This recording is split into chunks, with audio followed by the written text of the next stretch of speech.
Hello and welcome to the Neurodivergent Show with me, Imo Folami. I'm so excited that you've chosen to spend your Friday evening with us. Welcome, y'all. Today, I bring you good news. I bring you um, I bring you joy. I bring you testimony from the autism community. But in case it's your first time on the show, let me tell you what the show is about real quick. This is where we discuss all things autism, all things ADHD, OCD, and dyslexia. It is the Neurodivergent Show.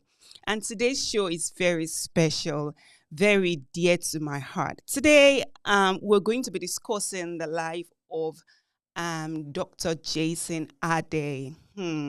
Dr. Jason Arday. It's such an inspiration. Big shout out to Tolu. She had sent me a video on Instagram the other day, and I appreciate you for doing that. Upon watching this video, it was just hope upon hope upon hope. And I wouldn't be doing much of the talking. I'm going to let Dr. Ajay from Ade, I'm sorry, from one of his videos, do some of his talking for us. And when we watch the video and come back, we're going to explore his life even further. It is the Neurodivergent Show. Please go ahead and subscribe, like, and leave us a comment below. We're going to be doing all of that, taking all your comments, reading through it, exploring the life, the lessons to be learned from Dr. Jason Arday's story. I'm going to play his video right real quick. I get there Take a and look. I'm completely out of my depth. I'm struggling. I really want to quit because I've gone to university. Alternative way. What matters more to you? Winning or getting across the line? I want to tell you about an alternative way of winning, an alternative way of being, finding a way to win and finding a way to get across the line, facing adversity with a grin. This is my story. When I was 3 years old, I was diagnosed with autism spectrum disorder. The educational psychologist said to my wonderful mother, Gifty, who I refer to as Gif, your son has a hybrid of autism called global development delay and Asperger's syndrome. He's partially deaf in one ear. You're going to have to teach him to sign. Now, marathon's going to come up a lot in this talk because it's a really easy metaphor to use. And in terms of endurance, this was my mum's first test of endurance. She could have felt, I guess, she was dealt a bad hand. 2 boys, 13 months apart, my brother Joseph and myself, both autistic. Tough times. But she embraced it. And that was the thing about Gift. She was wonderful. She was amazing. She'd always say to me, Jason, you are unique. You are a wonderful human being, and you will do great things. And that's the thing with repetition. You hear it over and over again, and it's a self-fulfilling prophecy. You begin to believe that. So, for 7 years, 3 times a week, we would go to speech therapy classes, doing the same speech therapy exercises and algorithms over and over and over again. There wasn't anything to suggest that things were improving, not one iota. But then, something happens. And this comes off the back of educational psychologists and their perceived wisdom. One being, your son is going to struggle to survive in the real world. He's going to struggle to survive as an adult or a child in the real world. He will need as much support as possible. During this period of 7 years where we're doing these phonic exercises, you do the same things over and over and over again. And I love repetition. I'm autistic. I really do love repetition. Very often I'm telling the same stories as I was told them the first time. And everyone's always looking at me as if to say, I haven't got the heart to tell him. I haven't got the heart to tell him. He's told that story about 50 times. But on this particular day, there was a really special moment. It was a really seminal one. Everyone's backs were turned to in the room, so they weren't facing me. I'm in the room practicing these exercises. I take my hearing aid out of my ear. And at the age of 11, I say my first word. Hello. My mum stands and she says, Jason, do it again, say it again. In disbelief. And so I say again.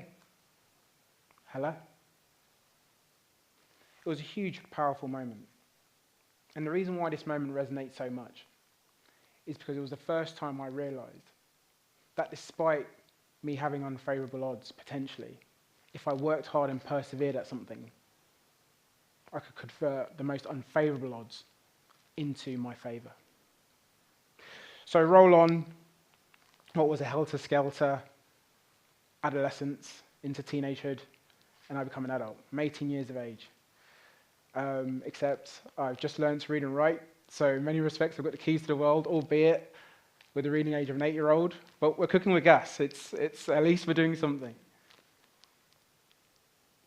Step into the fray. Sandro, Andre, Sandri. An eccentric Brazilian Italian from Cordoba. He turns around to me and he says, Jason, what do you want to do with your life? I humbly reply, I'd like to work in a supermarket so I can support my family and friends. He says, Jason, you can dream bigger than that. I think we could get to university in 2 years. We could take on the world and win.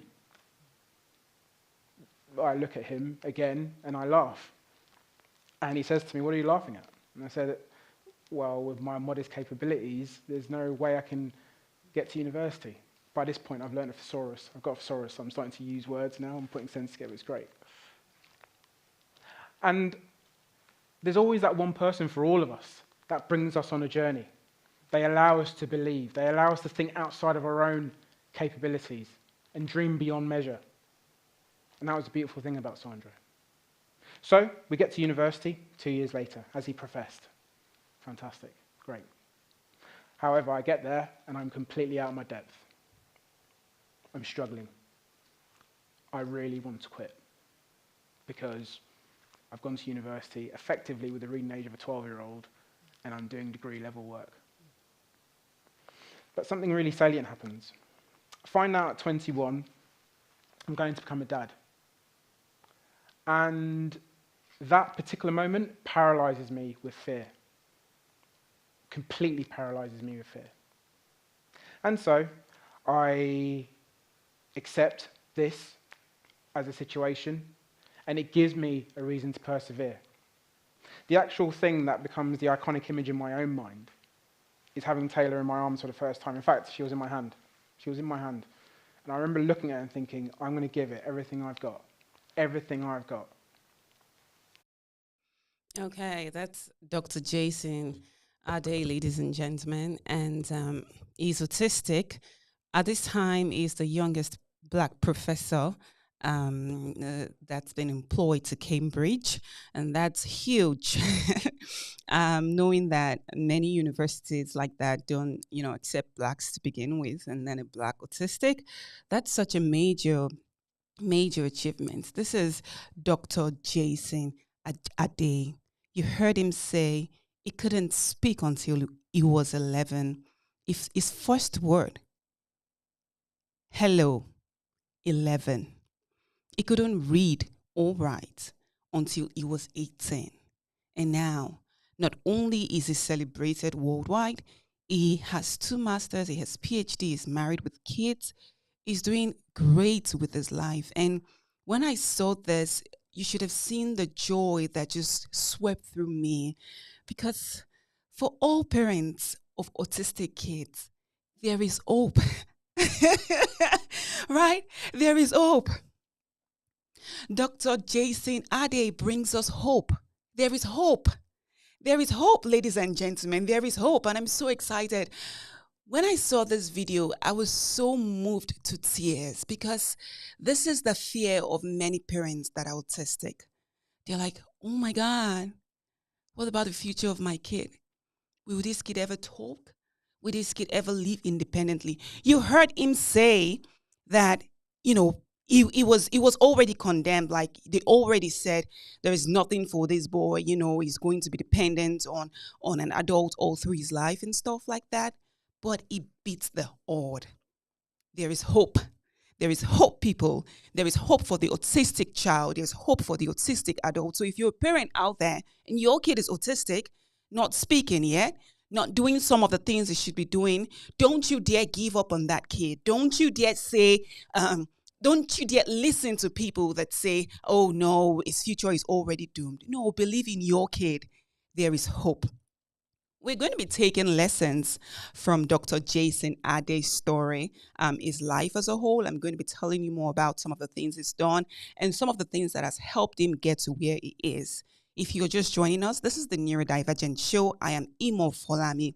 Today, we are exploring the life of Dr. Jason Arday, who is an autistic, who couldn't speak before 11, who couldn't read or write before 18, and now has gone on to do so many great things, including being the youngest Black professor in Cambridge. Congratulations to him on that.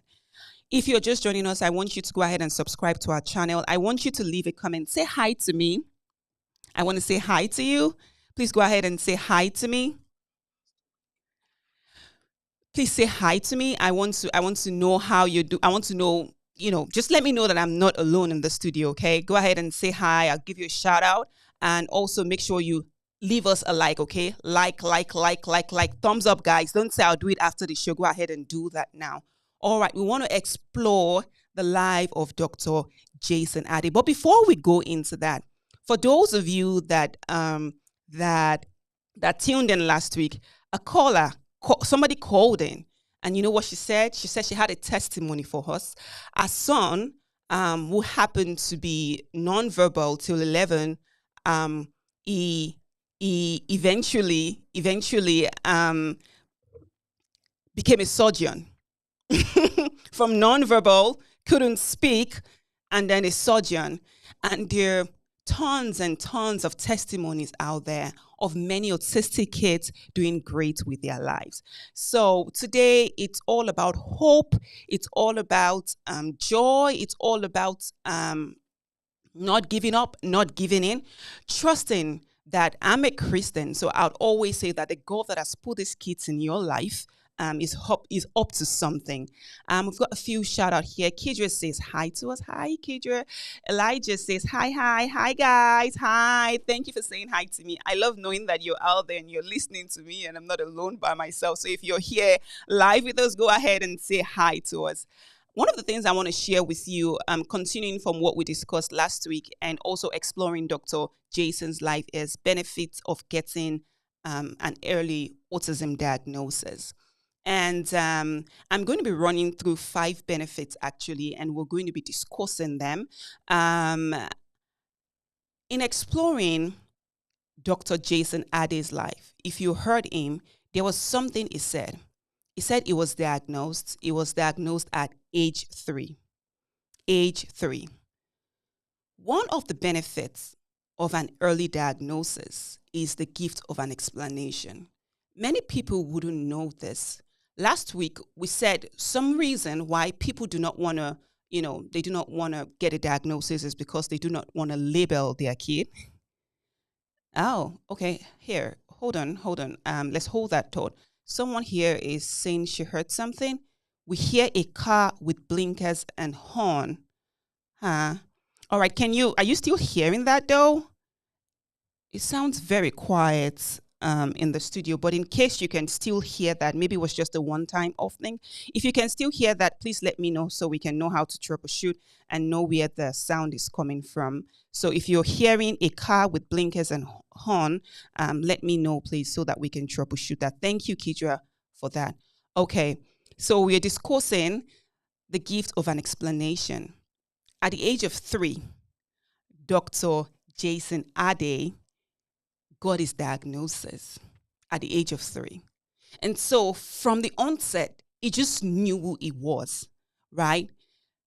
What parents don't understand is, yes, there is the fact that autism can be a label, but there is another fact, which is actually the one I think we should focus on, is autism can be a gift. It's an explanation for a kid's difference. And many parents that choose to get their kids diagnosed early would realize that many times their kids will be better off for it. Why?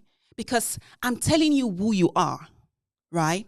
From the onset, I'm letting you know that, hey, you're autistic. When you go out there, people are going to treat you differently, but I don't want you to hear it from them. I want you to hear it from me. I want you to know that you are different. And when you get out there, it's going to be so obvious, but I want you to know that you are different, and I love you being different. And I accept you being different. And we're going to work on it to make sure that your life is as successful as God has called it to be. But you know what? Accept this gift, because this is who you are. And I love that person you are. And I accept that person you are. And I'm ready to introduce the world to you. The gift of an explanation. Autism is not a label, or autism diagnosis does not necessarily have to be a label. As a parent, you can see it as giving your child a gift. Like, many times when adults, undiagnosed adults now, they were autistic, their parents didn't notice, ignorance and things like that. Some of the things we discussed last week about, why they did not get a diagnosis. So they grow up and they've always felt like, I'm just different. I'm different. Everyone says I'm different. I just know I'm different. So they hear about autism one way or the other, online, on the show, wherever. They hear about autism and they go ahead and get an autism diagnosis. And the first thing they say, having studied autism, they say, now it all makes sense. Now my life makes sense. Oh, that is why I do what I do. Now I get it. Now I know that, many people would have called him stupid or dumb or this and that. That's not who I am. I just happen to be autistic. And I wish I had gotten this diagnosis a long time ago, because my life would have been different. The gift of an explanation. The gift of an explanation. Let's go to the second one. Accessing resources. After this one, I'm going to open the phone line so that we can call in and you can share your autism or just neurodivergent story with us. Whether you know someone who you got your diagnosis early. Shout out to Kijera that got a diagnosis at 43, ADHD diagnosis at 43. You can just tell us the impact of getting an early diagnosis, and if you're a parent, what you would do and how you would advise other parents. So I'm going to be opening the phone line so that we can call in and share the neurodivergence journey in total, and also go ahead and leave us a comment. Okay, let us know what it's been like for you around you. Somebody your own personal story, would like to hear from you. Number 2, accessing resources.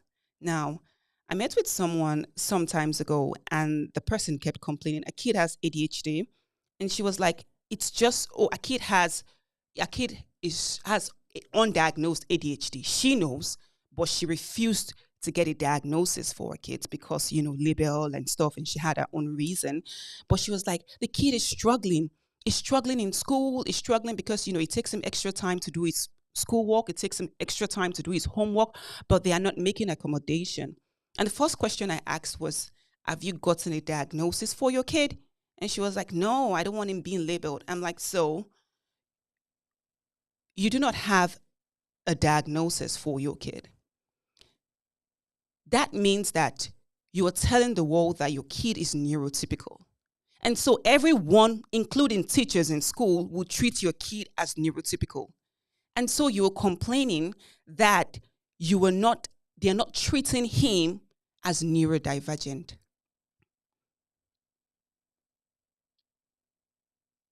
Accessing resources.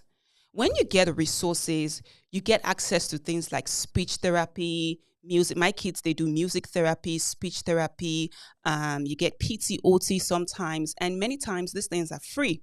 For ADHD has, they get to give them accommodations in school. They get to give them extra time for examination. They get to give them extra time to submit assignments. All these resources you can get to make a kid's life very easy. One of our guests on the show the other, she came in and she talked about how difficult her life was in high school. Why? Because, she was expected to act like a neurotypical, not a neurodivergent. She has ADHD. And so it was a struggle for her through school. And when she got to the university school of nursing, actually, things were a little bit different because then she had gotten her diagnosis. And so she could access these resources. Now they were able to, make accommodations for her. She could take exam for longer hours. They could give her time to submit her assignment. She could, she was able to access therapists, things like that. That is what you can give your kid. But before you're able to get your kid all that, you need a diagnosis because they need to understand why your kid need all these resources. So you know what? This is how I said. I'm just like, let's just spare everybody the headache. Let's spare everybody the trouble, the very hard life. It's already hard for neurodivergents. Now, expecting everybody to treat them like neurotypicals is even going to be harder. So if you know that your kid is autistic, ADHD, dyslexic, OCD, whatever it is, whatever form of neurodivergence, I want to encourage you today to get or seek a diagnosis for your kid because it's going to help your kid in the long run. Okay, so I promised that after this, I was going to open the phone line so that we can all call in for those that want to call in and share their story. I'm about to put our number on the screen right now. Let's take this one out real quick. Okay, I think we can come. All right, Kidra says, let's take this one out.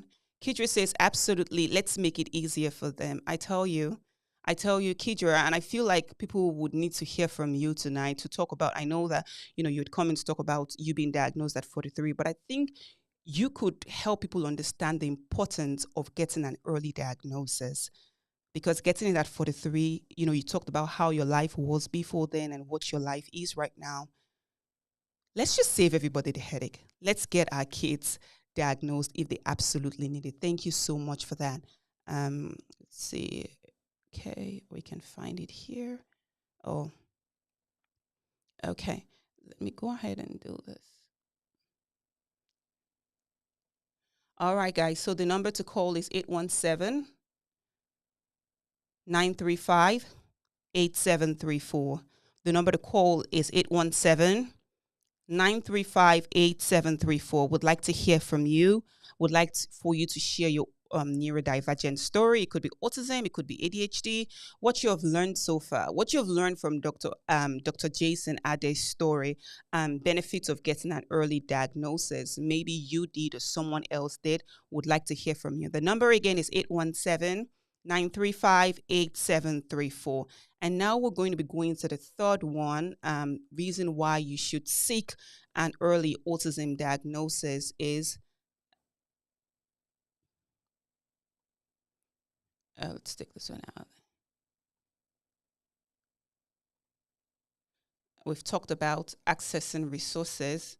So we're going to go on to the third one, which is it helps others to understand them better. You see, before I accepted my kids were neurodivergent, it used to be kind of weird, right?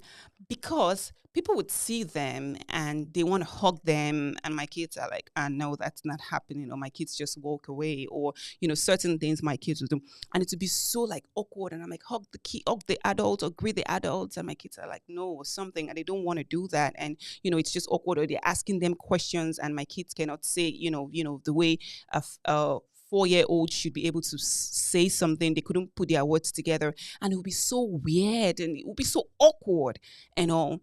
And I'm like, and it'd be so embarrassing sometimes because we're forcing them to say it, and people are like, you don't have to let them. It's just weird. You just have all this awkwardness going on. But as soon as I was able to accept my kids are neurodivergent, now I'm the first person to tell you. I'm like, when you meet my kids are not going to hug you.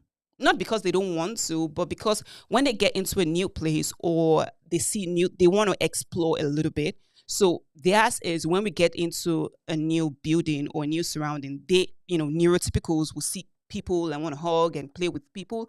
My own kids are different. They're so curious. When they get into a new environment, they want to like see what's going on. They want to see the lightning. They want to see how everything has come together, what's working. So they're going around and they're looking at things and all those kind of things. And initially that used to make me so like worried, like, embarrassed, like, oh my God, people would say they're weird and stuff. But now it's kind of different because I'm the first person to tell you now that when I get to this place, my kids are not going to hug you. I mean, they may eventually come say hi to you, but that's not what's going to happen at first. They're going to explore their environments. They're going to look around. And then maybe when they're satisfied with what they've seen and how everything works and how the lightning and sounds and everything, how everything works, they're probably going to come and maybe say hi to you and run away.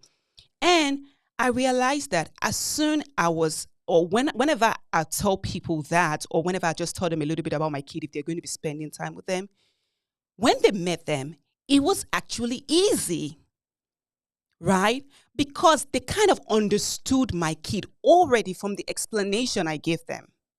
So they already had like this, this thing in their mind that says, oh, the expectation. I already said the expectation. So now it's not so awkward. When we get to a place, it's not as awkward anymore because they already know that they're going to go do their thing. And I'm not saying hug them or greet them or something. Eventually, everyone, like there is an understanding. So when you accept your kid as who your kid is, autistic, ADHD, OCD, dyslexic, whatever it is, you're actually giving others an explanation, teaching others, training others how to understand them. And that's one of the reasons I started this show. I started this show because I wanted the world to understand my kids. I'm preparing the world for them.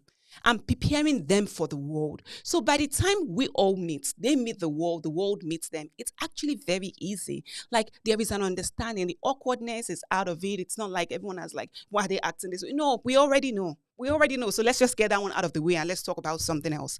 We already know my kids are not going to do this. I already know your kids are not going to do this. We get it. We've already settled that. So let's just get on to whatever it is we want to do. So if you're out there and you're wondering and you're still saying, should I accept my kid? Should I seek a diagnosis for them? Yes, you should.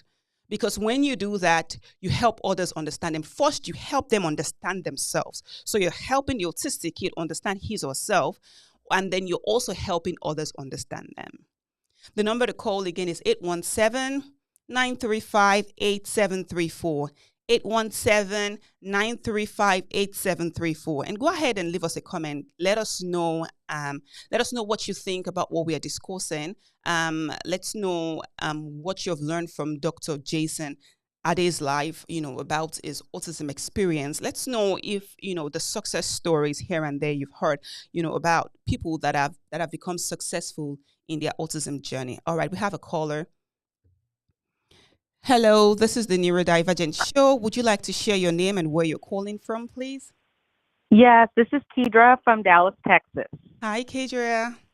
Hi, how are you? Fine, thank you. How are you? I'm awesome. I really like what you're sharing here. And actually, I'm learning so much because I have a person very dear to me who has autism and is a child. And we were trying to decide whether, or the parents, not me, they're trying to decide whether to get a diagnosis or not. But we have access to all of what seems to be the benefits in the school and that, in the early speech therapy and all of that. But I never thought about it's good to have that and then to also share it so that other people can understand, because you're giving, I'm just going to say in America, when kids come in the door and they don't speak, they just walk past you, or they sit down on the sofa and they don't acknowledge anyone else in the room. The way I grew up, that was considered rude or disrespectful. And so I never thought about what you're saying. And I think I just thank you for sharing that. I appreciate you for sharing your thought with us, and hopefully, with some of the things we've discussed, we're able to help people understand the need to seek an autism or a neurodivergent diagnosis. But for the sake of those who've not heard from you, can you just tell us a little bit about yourself, your diagnosis? I know you've shared it before, but many people would. Yeah. Yeah, go ahead. Yeah, so yeah, I was diagnosed with ADHD at the age of 43, and then self-diagnosed as well. Actually, I took the assessment, but self-diagnosed also as a level of Asperger's. So um, it wasn't until now that I can really look back on my life and understand my own life. Like it's allowed me to understand why, I look at the amount of times I was suspended from school for fighting and for all of these things. And so now as I realize that my understanding is different, and it's not about being smart because I was smart, but I didn't, the social skills, the interaction with others, those are the things where I can see now that I'm different. So, and what I've said for most of my life to people is that my brain doesn't work that way. I would always say that, but I had no idea ADHD or autism or Asperger's, or I had never looked into those things. I would just say my brain doesn't work that way. I don't know, but, and there was always misunderstandings, always. And so now I'm just very grateful to have the knowledge and understanding. And so now at 53, I'm really delving into understanding neurodivergence and how, well, and it's such a spectrum. It's not one or two or, whatever, that we're all different, even within the typical, the typical part of, what am I trying to say? Neuro, you know what I mean? Neurotypicals. Even within there's differences. But as far as from a neurodivergent standpoint, we're all just so different. And I can appreciate it, and I can learn and study. And as I do that, I learn about myself. You are such a blessing, Kedra. Thank you for sharing your story. I'm sure you'll continue to share your story to parents out there. Okay, now that let's Uh-huh. before you leave, what advice, you were diagnosed at 43, you sought out your own self-diagnosis. What advice would you have for parents that are still hesitant? I mean, you went through this, not diagnosed, and here you are, 43, still getting your diagnosis. What advice would you give to parents that are still on the fence, wondering, should I do this? Should I not do this? What do you have to say to them from your own experience? I would say to them, you want to give your child or your loved one every opportunity to have access to whatever is going to give them the best possible life, the support system, and all of the special things that they may need. And so from that place, and I understand people have very strong feelings about it, but from that place, I think if it were me, and I were deciding about my child, I would do every single thing to get that information today, so that my child could have that information. And that's a very different place, being where I am now after being diagnosed later in life, than where I was younger, even when I had my son. When I had my son, I thought possibly there were these traits, but we didn't get a diagnosis for him. I had not had a diagnosis for myself. So back then we just thought, well, that's just what the teachers say because they want them to be still, or they want them to behave, or they want them. But now, even as an adult and I can share this with my son, there are things that he deals with now that I can help him with because now I understand it, and that's a little bit on the ADHD, so that you might be dealing with this. So I think it's helped, even my diagnosis and understanding of it has helped him as well. Absolutely, beautifully said. Well done, well said, Kidra. You were such a blessing, and I appreciate you so much for taking out time to share with us. Thank you. For this, and keep doing this. This is great work. Thank Yeah, you. I appreciate you, my dear sis. Thank you. I'm so sorry. I do that often. All right. You just heard Kidra say she was diagnosed at 43. She wished she'd done that earlier. She wished all parents would do that so that, no, this is it. This is how I say it. You have to know that you've done your part. You've done your best as a parent. And you may think not getting a diagnosis or not accepting your kid as neurodivergent is doing your best. It's not. You're doing your best for you. Because if you were to put your kid first, put your pride, your ego, the shame it's going to bring on your family, and many of the things we talked about last week, the everything is going to do to you as a person, not to that kid, you would realize that getting a kid a diagnosis, accepting the kid as different, is the best way to go for that kid. I was going to throw this in, okay? Now, when I say it helps others to understand them better, I'm not saying that so that you go on sharing your kid diagnosis with many people. If you notice many times, I say my kid is neurodivergent. I don't even go into the specifics. I just tell you a little bit about my kid. And if that's one way you like, that's one way to go.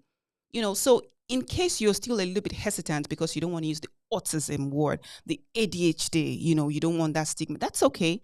Get a diagnosis or accept your kid as being neurodivergent. And when you go out, you tell them my kid is neurodivergent. I feel like by God, I'm thankful and I'm hoping that word neurodivergent comes to stay as good, right? So when people come or when there is something and like, oh, that kid is neurodivergent, people are not like, people are like, oh, we understand that kid is neurodivergent and that kid may need extra accommodation. I hope that word gets to stay. I hope we can get to a party and say, oh, my kid is neurodivergent, so people can understand, oh, that person is neurodivergent. And it's okay. It's like when we mean neurodivergent, we're not saying that weird. We're just saying that it's also a different form of, human, a different way one's brain's wired. Still equal to everybody, everyone is still equal, but we are just different because our brain, like Kidra said, is wired differently. So help all understand that we wouldn't think like you, we won't understand things like you, we may take things more literal than you guys do, but we're still like you, but just different, a different version. Call it version 2.0 if you may. Okay, let's go to the third one. We're still able to take a couple more calls. If you're able to call, the number is 817-935-8734. Today, we are discussing the life of Dr. Jason Arday. We're exploring his life, some of things that's worked for him, and why he's the success story that he is. He is the youngest Black professor in Cambridge. Beautiful achievement. He's got 2 masters. He is, I have another caller. Let's take this real quick. This is the Neurodivergent Show. What's your name and where are you calling us from, please, if you'd like to state? Yeah, my name is Chari. Hi. Hi, welcome to the Neurodivergent Show. Yeah, I saw the story of Dr. Jason. I was so impressed, and I saw it sometimes around this week. Mm-hmm. It really brings hope for so many mothers out there that even though you've got a neurodivergent child, there's hope. There is. Yeah, you're talking about the issue of diagnosis. I guess I am one person that's been very passionate about this particular topic, and that's why I had to call in. I see that, especially for us in the African community, getting a diagnosis is something that we struggle with. We struggle with it. And I want to ask a question. Us not getting a diagnosis, is it because of the child or because of ourselves? That's the question we need to ask ourselves. Because 100 or 99% of the time, from discussion with parents, I discover it's not because of the child. It's because of ourselves as parents. Because we don't want people to know we have an autistic child, or because we don't want people to know we have an ADHD child, or OCD child, or something, Mm-hmm.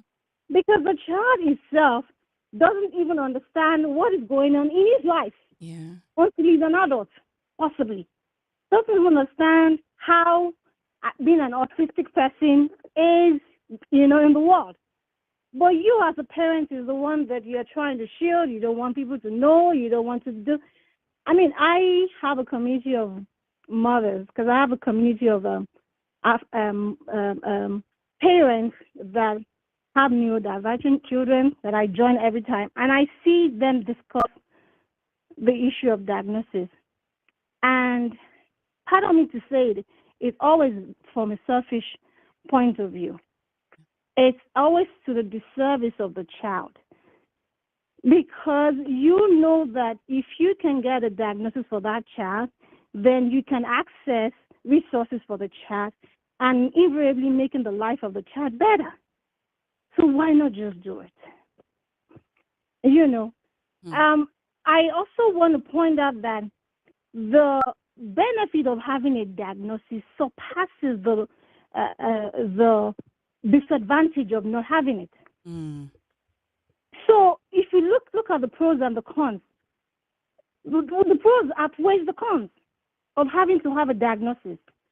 I could tell you that the time I got a diagnosis for my son, I mean, it was when my eyes was really open to the gift of the child that I have. To the extent that the diagnosis was telling me I have a child, at that time he was around 2, but I have a child that has the brain of a 7-year-old. You know, in terms of some skills, you know, I can't remember all the skills, that he is operating the level of a 7-year-old. And in terms of speech and social, yes, that's when he has the he needs a development. That he has, you know, he still lacks some level of development in it.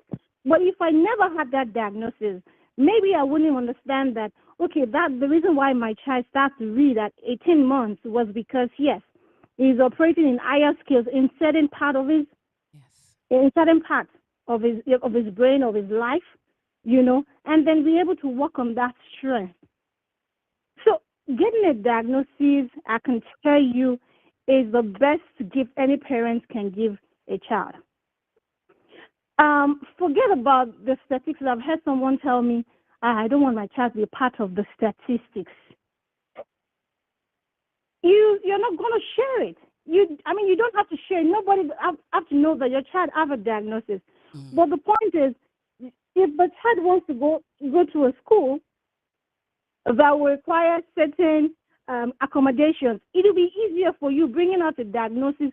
And then the teachers, when I go into any sessions now with the teachers, I talk from a point of understanding because I understand the strength of my child. Yes. And it's being stated clearly. I've had to meet with parents who think that their child is autistic or their child is ADHD. But until I kind of enlighten them to get a diagnosis, before and after they get a diagnosis, they realize the child not only have autism, the child have ADHD as well. But you are just assuming my child have autism or my child just have ADHD, when the child can even have the two. Both comorbidities. You know, and sometimes you even think that the things that I do for my child to make my child be better, you know, as an autistic person, you want to follow the same path, not knowing that might not even work for you. Yeah. Diagnosis will help you know that you need to quote this path because this is what your child needs. I'll give you a very vivid example. I have in my community of mothers, I have a lady whose child has autism and ADHD. But she assumed that the child only has ADHD. Okay? So I had to share some of my success stories with her about how I had to use diet to help my son. And then she was following the same pattern, and she was complaining she never got results. He's working, so I can see your own child is talking, is doing all sorts of things, but my child is not doing. And I keep asking, have you gotten a diagnosis? She was like, I'll get to it. You know, she never knew giving the child sugar. I don't take away sugar from my son because it doesn't have adverse effect on him. But having to give your child, not sugar as in the sugar content itself, but the fruits that contain sugar. Just giving the child a banana makes the child misbehave. Banana is not bad on its own now. Banana is not bad on it, but anytime the child eats something a food that has sugar content, the child keeps running, just can't stay still. So even if you're saying that you want to follow the path of someone, diagnosis help you to have a tailored solution to whatever it is you want to do. So I just want to appeal to parents. I mean, please try as much as possible. And getting a diagnosis now, it's not even so easy. It doesn't even come easy. Before you get a diagnosis, you're on the waiting list for 1 year, 2 years. Because of so many, the ratio of a child that have autism is that between ratio 1 to 44, unlike before. So even if you want to get in now, it's not so easy to get. So the earlier you can get for the child, the better. And early diagnosis is key. Before now, they said that if you can do everything for a child between the ages of 1 and 4 years, the child is most likely to recover from autism. But now it is not the same. So if you can get the early diagnosis as early as possible, I regretted not having to have that diagnosis as early as 18 months when the doctor was saying, oh, he might be. Because of all of these things, and that's why I got it even at 3 years old, and I'm still regretting I should have done this earlier. So thank you so much for allowing me. I guess I've not taken off your time. Comment. Thank you. Thank you so much, Tari. We appreciate you. Thank you. All right. Divergent Show. Today we're discussing the life of Dr. Jason Arday, who was a successful autism story. He's autistic. He couldn't talk until he was 11, and he couldn't read or write until he was 18. He was learning how to read and write by 18. And now he's got 2 masters. His PhD is the youngest Black professor over at Cambridge. Is doing well with his life today. He's thriving, despite the odd. And we're learning from his life. We're learning early. If you had us earlier from his TEDx talk, he said something about getting an early, his mom already knew that something was going on. So they sought out an early diagnosis. Of course, the diagnostician, like many diagnosticians, had things to say about, him not being successful and living an independent life. But himself, if you watch other videos of his, and I'd encourage you to do that, his mom took it upon themselves to make, and then, the people he's met, the community he built that was around him, they make sure that he made a success of his life. And if you had heard me, the third reason, we're discussing also benefits of an early diagnosis. Many of Dr. Jason Arday's video, you hear him mention things about the support system. The truth is, if you do not accept or get a diagnosis for your kid, autistic kid now, let's just use that example of an autistic kid, how do you expect the community to support them? Because they don't even know what you're supporting. What you're telling everyone is, my child is neurotypical. But then it's weird because your child is not acting like a neurotypical child. And so the support cannot be there because, there's a lot of awkwardness going on. And so I want to encourage parents today, if you're still on the fence, diagnosis, Dr. Jason got his diagnosis and he's doing great. He's thriving. So many. Our caller called last week. Our son is a surgeon. Many people, even with the autism label, like people would like to call it, are doing great. So autism, the name it's called is no longer a limiting factor for your kids. So go ahead and do so. We're going to run through the last 2 reasons or the benefits of getting an early diagnosis real quick. And okay, let's take this one out. We've taken this one. And so we're going to relieve kids of burden of masking. Now, this is a very big one. What masking is a facade. All right. So we kind of pretend. So I'm autistic, for instance, and I like stimming. I like stimming like this or doing this. But at the age of 5, people are looking at me weird and like, don't do that. Or my parents are like, stop that, don't do that. So I learned to calm myself, right? I don't like making eye contact, but they said it's very good. So I've learned to do that.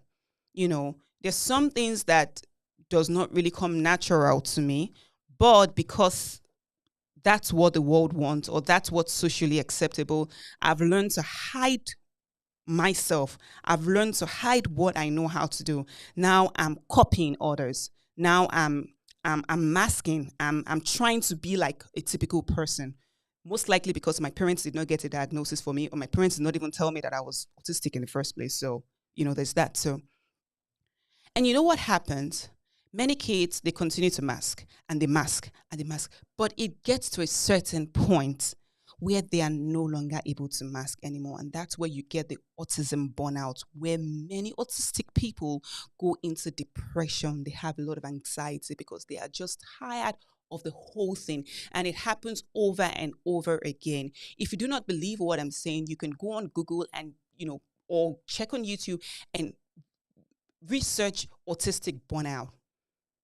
I do not want my kids to grow up to become depressed if I can help it. So what do? I try to the key is to love and accept your kid, people. The key is to let's just, Tari said the reason we don't want to get the autism diagnosis is because of us. Let's just leave out me being the mom or being the dad, and just look at the kid and say, okay, this is the advantage of getting a diagnosis. This is the disadvantage. Like Tari said, the advantage outweighs the disadvantage. So I'm just going to get you a diagnosis and help you understand that you're neurodivergent, and let's just see what happens. And you know what you're doing for that kid? You're giving that kid a gift of a lifetime, because the kid understands. You're helping the kid access resources. You're also helping the kid prevent future. Now, this is not a present, because some parents will think, oh, my kid is thriving. My kid is now neurotypical. Your kid, you will get to the future and you will see what I'm talking about. And you will remember that you had Imo Folami on a podcast say something about autistic burnout. But if you get that diagnosis or start relating and treating your kid that is autistic as autistic, then you're preventing that for that kid in future. Because many people like Dr. Jason Arday, they got their diagnosis. Everybody knew what we were dealing with. We knew we were dealing with autism. So we got him into therapy. We got him into everything he wanted to do. His mom got him into as many things. He had a community. He had a support. Everyone, we knew what we were dealing with. So it wasn't a problem of, oh, maybe he's not, or maybe he will outgrow it. It was a problem of, this kid is autistic. What can we do? How can we help him? What are the things he or she needs? And everybody got into action and everybody was acting. And that is why you have a success story today. So as a parent, I'm encouraging you to please, leave out you for a minute. And if you're on the fence about getting a diagnosis, this is one reason why you should. Let's prevent future autism burnout for kids. Let's take the fifth one, and then we'll round off real quick here. Early intervention makes all the difference. That's just a summary of everything we've talked about today. Early intervention makes all the difference. I want to encourage you today. After the show, I'll put in some links below the comments so that I'll put in some links in the comments so that you all can take a look at Dr. Jason Arday's life and some of the interviews he's done with NBC, CBS. They're very resourceful. You hear him say over and over and over again, early intervention. I was diagnosed. I started therapy at 3. I started doing this. I had people support me. Early intervention. It makes all the difference. It makes all the difference. How a kid will turn out, especially an autistic kid, how a kid will turn out most likely will depend on how early the parents intervene. And that is the truth. If you have an autistic kid and you're locking that kid in the room and you don't want anyone to know that that kid is autistic, I am so sorry. I have to be blunt here. I am so sorry for the future of that kid, because you were not helping that kid in any way. And sorry for being blunt, but sometimes we have to call a spade a spade.